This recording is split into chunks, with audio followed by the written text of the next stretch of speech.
Hey beauties, welcome back to my channel. Today I am going to be talking about the new NARS Afterglow Eyeshadow Palette. Now they did release a face palette as well, however I still haven't gotten that one in the mail. This one did, I think it was a 24-hour early access on Sephora. I grabbed it, but then I grabbed the face palette as soon as it came out. It's just still not here, and it's been days that I've had this. I've been playing with it quite a bit. I have two different eye looks to show you guys today. I wanted to put both products in the same video, however, that's just not going to be the case. We're just going to talk about this one today, and if you're curious about the cheek palette, just watch the next Get Ready With Me trying out new makeup. I will definitely test it out there. But let's talk about this bad boy. So this is, again, the Afterglow palette. Oh my gosh, I knew better than to close this. I don't know what it is about NARS eyeshadow palettes, but I have the hardest time sitting here trying to get them open. The first time I opened it, I had to do it with a knife. All right, I got it. I don't know what it is. A lot of the times I will actually put these in my drawer and they won't be all the way closed. I just won't click it shut because it's such a pain in the butt to try and get it open. The outside packaging of the palette is beautiful. It's like three-dimensional. It's a wave. It's just so pretty. And then on the inside, we have these warm shades, which I absolutely love. I think these are beautiful. The past few releases of NARS eyeshadow palettes have not really spoken to me, but when I saw this one, I was like, yep, that's the one that I am going to get. And we have 12 all new shades in here. It retails for $59, and I'm going to go ahead and show you guys the swatches. And I'm going to read to you the description. All the shade names will be right beside the swatches in the picture. It's a limited edition eyeshadow palette featuring 12 all-new versatile shades in matte, satin, shimmer, and metallic finishes, free of parabens. It also reads, create a multitude of looks from everyday natural wear to bold and daring. The high pigment matte formula instantly deposits captivating color, ultra-fine blends of shimmer, and pearl reflect light for eye-catching effects. Darker shades of the formula can be used as eyeshadow or eyeliner. It also says that this is a Sephora exclusive. Now, a lot of the times it says that because Sephora or any other retailer will get it first, and so they say it's an exclusive, but really it's just an exclusive for a certain amount of time. I have no idea if this palette will end up going to other retailers, but a lot of the times they do. Anywho, I'm going to go ahead and get into the two different eye looks. I'm going to start off with the one that I did the other day, which is more on the darker side. And then I am going to get into this look. All right, let's get started. Sonia G Crease Pro. I'm going to grab this shade. Starting off on the outer corner. Ooh, this is pretty.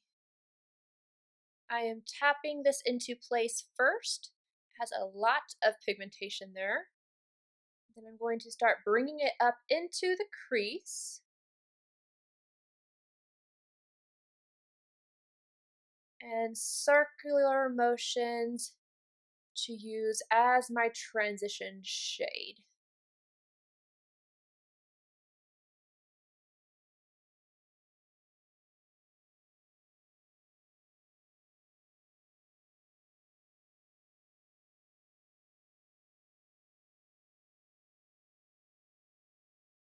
Using the same brush, now I'm going to grab this shade and add a little bit of depth to the outer corner and deepen up the crease.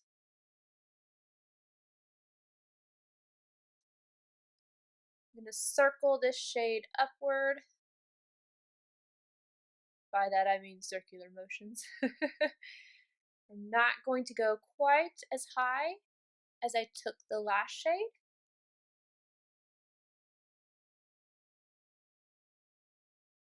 Sonia G Builder Pro and the darkest brown. I am going to pack this one right on that outer corner.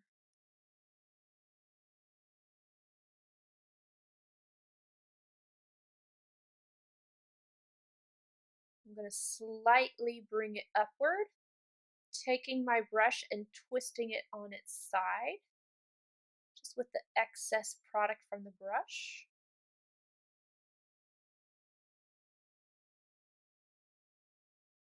Reference number 2 in the first shade in the palette. I'm going to take this and highlight my brow arch. Same brush, and now the last shade. I'm going to tap this on the center portion of the lid and then work towards the outer. I'm using tapping motions, and this shade is Dry. Scott Barnes, number 61, Last Shimmer, second row. I'm going to take this right on the inner corner, and then I'm going to blend over the last shade we laid down.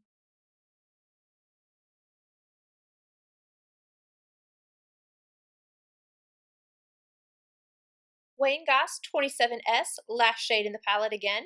I am going to buff this right along my lower lash line.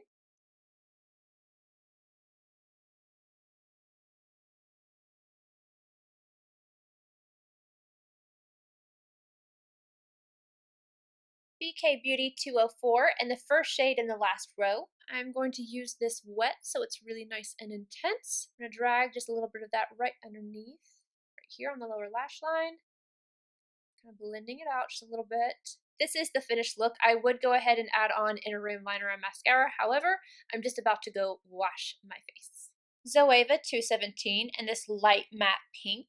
I'm going to start this shade right into the crease. Back and forth windshield wiper motions.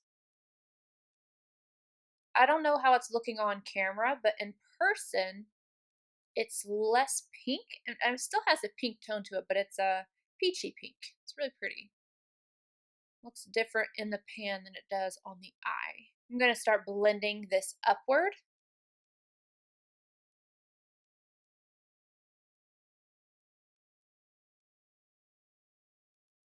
Esom S33 and this purple might be better categorized as like a purple pink or fuchsia.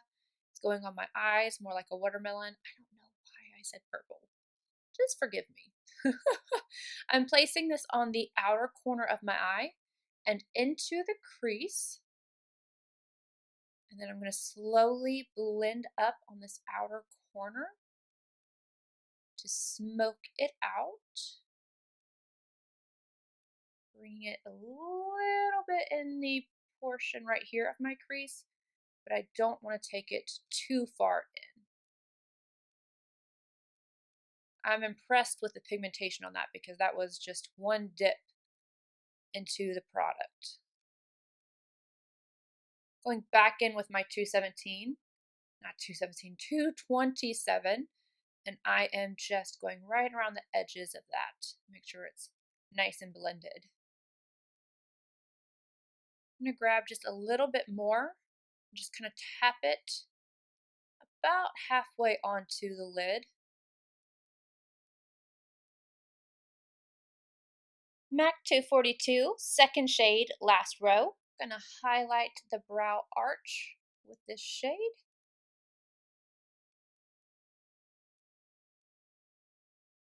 Same brush, using the first shade in the palette. I am just going to pinpoint this right underneath the brow arch, whereas I took the last shade and kind of went all around the edges. This one right at the brow arch. Sonia G Builder 3, and I'm going to take this shade, starting on the very inner corner, and then I'm going to start swiping over the lid, tapping over the edge of the darker shade. I'm going in and building it up, so I want this to be pretty intense. Wayne Goss number 20 and the original pink we used. I'm going to buff this right along the lower lash line.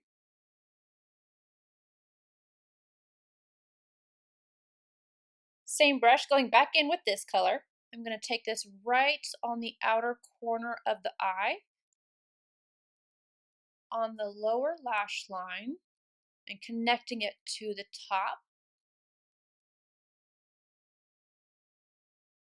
Refer number 3, third shade in the top row. I am using this wet. I'm just going to go right along the front portion of the lower lash line, meaning right up to that berry tone.